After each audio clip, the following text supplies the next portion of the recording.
आदाब, प्रणाम। Idea generating studio के एक और नए एपिसोड में हम आपका दिल इस्तकबाल करते हैं। आपका हार्दिक स्वागत है। संगीत की अपनी ही जबान होती है, चाहे वो संगीत किसी भी देश, किसी भी प्रांत, किसी भी खित्ते या किसी भी हिस्से का हो। जब संगीत में गीत मिलता है तो वो मुल्क, भाषा और समाज का बन जाता है। गजल फॉर्म उर्दू से शुरू होकर हिंदी, मराठी और अब गुजराती में भी अपना कदम जमा रहा है। अनडिवाइडेड इंडिया शुरू ही से सुरीला रहा है। बंटवारे के बाद मौसीकी की वो लहक, वो चमक, वो दमक अलग अलग खित्तों में बंट गई, लेकिन उनकी आत्मा एक ही रही।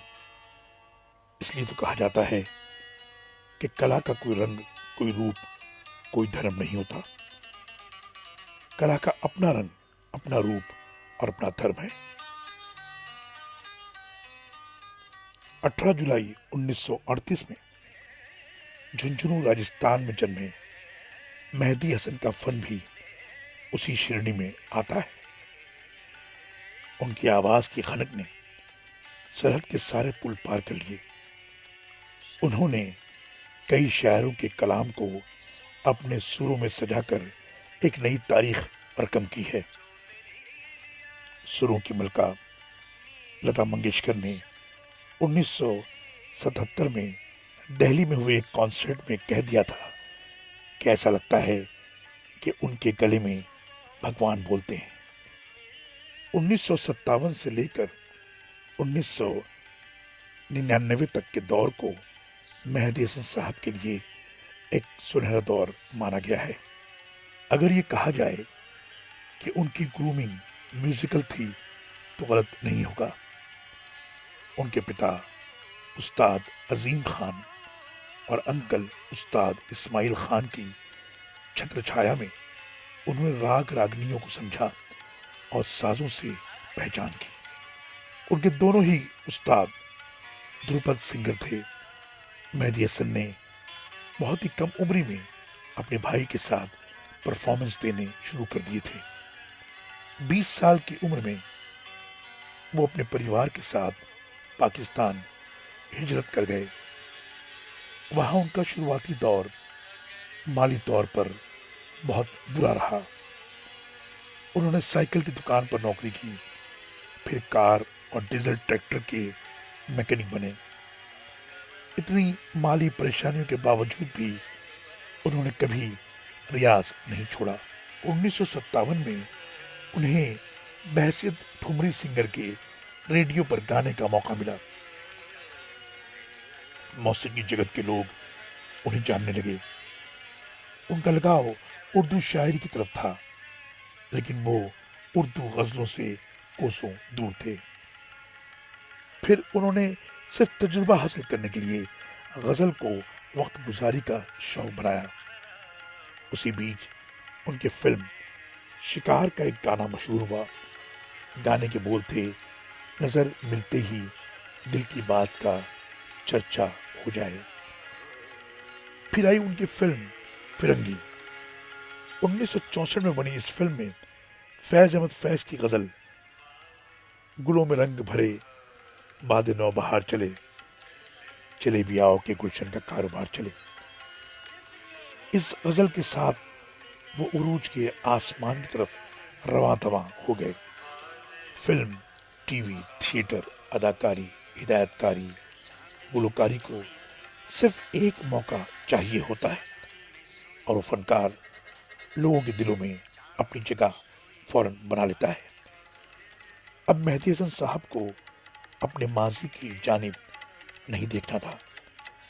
हाल ढोल पीट रहा था और मुस्तकबिल बिगुल बजा रहा था। फैज साहब की गजल इतनी पॉपुलर हुई کہ فیض صاحب نے مشاعروں میں اس غزل کو پڑھنا ہی چھوڑ دیا۔ مہدی حسن صاحب کی طبیعت خراب رہنے لگی، اس لیے انہوں نے اپنا کام کم کر دیا۔ 2009 میں تیرا ملنا البم کا سنگیت تیار کیا، اپنی ریکارڈنگ کی، اور 2010 میں لتا جی کی ریکارڈنگ ہوئی۔ 18 جون 2018 میں ان کی برتھ ڈے کے موقع پر Google featured Mahdi Hasan on its home page doodle. 2005 میں وہ آیورویدک علاج کے لیے ہندوستان تشریف لائے۔ یہاں ان کا سواگت اٹل بہاری واجپئی جی، لتا جی اور دلیپ صاحب نے کیا۔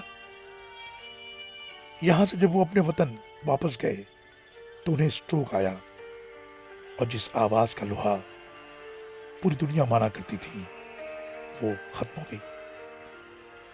پھر بھی کچھ سال زندہ رہے، اور آخر 13 جون 2012 کو وہ اپنے خالق حقیقی سے جا ملے۔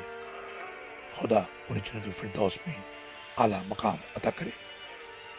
ہندوستان میں ان کے شاگردوں میں طلعت عزیز، راج کمار رضوی، سونیا آہوجا اور ہری ہرن کے نام سر فہرست ہیں۔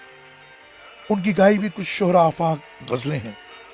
دل ناداں تجھے ہوا کیا ہے، دل کی بات لبوں پر لا کر، دنیا کسی کے پیار میں جنت سے کم نہیں، دیکھ تو دل کے جاں سے اٹھتا ہے، ایک ستم اور میری جاں ابھی جاں باقی ہے، غضب کیا تیرے وعدے پہ اعتبار کیا، گلوں میں رنگ بھرے باد نو بہار چلی، ہمیں کوئی غم نہیں تھا غم عاشقی سے پہلے، جب کوئی پیار سے بلائے گا تجھ کو ایک شخص یاد آئے گا، کیا ہے پیار جسے ہم نے زندگی کی طرح، میں خیال ہوں کسی اور کا،